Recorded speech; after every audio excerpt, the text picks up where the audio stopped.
যারা মিলাদুন নবী মানে না এরা রসুলের দুশমন। সামনে বলে গেলাম মিলাদের আলোচনা, উলামায়ে দেওবন্দের আকীদা, হাটাজারি উলামায়ে কেরামের আকীদা, তাবলীগ জামাতের আকীদা, কওমি উলামায়ে কেরামের আকীদা, সত্যিকারের সিরাতে মুস্তাকিমে যে সমস্ত উলামায়ে কেরাম আছে তাদের আকীদা হলো মিলাদের আলোচনা যতই করবেন নফল নামাজের সওয়াব পাবেন, মিলাদের আলোচনা যতই শুনবেন নফল নামাজের সওয়াব পাবেন।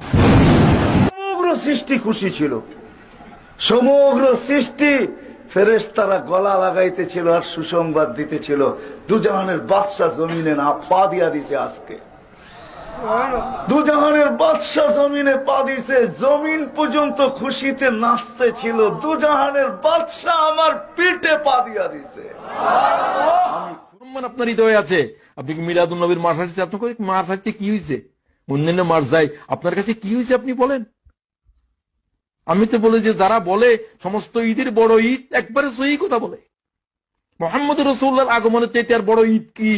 আল্লাহ বলছেন কোরআনে,